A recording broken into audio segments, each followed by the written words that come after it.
کہ مائی مدحت محمدم بمقالتی ولیکن مدحت مقالتی بمحمدی، کہ میری یہ بساط نہیں، میری یہ حیثیت نہیں، میری یہ اوقات نہیں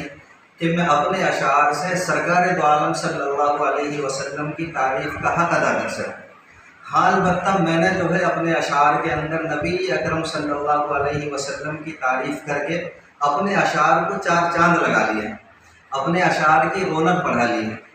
تو اگر حقیقت میں جیسے آج کل کے شعراء ہوتے ہیں کہ کبھی جو ہے عورت کے حسن کی تعریف کر رہے، کبھی کسی پیڑ پودے کی تعریف کر رہے، جس کو علامہ اقبال نے کہا کہ ہند کے شاعر و صورت کا وہ افسانہ نویس، آہ بیچارے کے اعصاب پہ عورت ہے سوار۔ تو اس طرح کے لوگوں سے تو ہم بھی بچتے ہیں، لیکن ماشاءاللہ ہمارے صداقت اللہ بھائی جب بھی نعت پڑھتے ہیں، جب بھی نبی اکرم صلی اللہ علیہ وسلم کی شان اقدس کے اندر اشعار گنگناتے ہیں تو حقیقت میں حق ادا کر دیتے ہیں، دل خوش کر دیتے ہیں، اور سچ میں یہ کہنے کے لیے دل کرتا ہے کہ لبوں سے پھول جھڑتے ہیں جب حضرت نعت پڑھتے ہیں، لبوں سے پھول جھڑتے ہیں جب حضرت نعت پڑھتے ہیں، زباں کی سرخ قینچی سے ہزاروں دل کترتے ہیں۔ تو بھائی مجھے واقعی اتنے اچھے انداز میں تو اشعار پڑھنے نہیں آتے، بس اللہ سے دعا کروں گا اللہ حضرت کو نوازے، خوب نوازے، دین دنیا دونوں اعتبار سے ترقی دے۔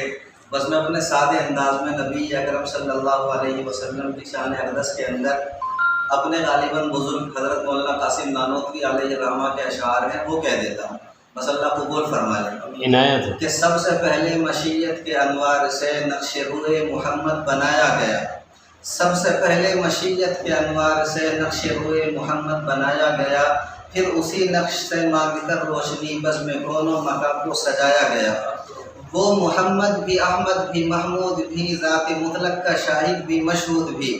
وہ محمد بھی احمد بھی محمود بھی ذات مطلق کا شاہد بھی مشہود بھی، علم و حکمت میں وہ غیر محدود بھی ظاہراً امیوں میں اٹھایا گیا۔ اس کی رحمت ہے بے حد و بے انتہا، اس کی شفقت تخیل سے بھی ماورا، اس کی رحمت ہے بے حد و بے انتہا، اس کی شفقت تخیل سے بھی ماورا، جو بھی عالم جہاں میں بنایا گیا اس کی رحمت سے اس کو سجایا گیا۔ اور حشر کا غم ہو عاصم مجھے کس لیے، میرا آقا ہے وہ میرا مولا ہے وہ، حشر کا غم ہو عاصم مجھے کس لیے، میرا آقا ہے وہ میرا مولا ہے وہ، جس کے دامن میں جنت بسائی گئی، جس کے ہاتھوں سے کوثر لٹایا گیا۔ صلی اللہ علیہ وسلم۔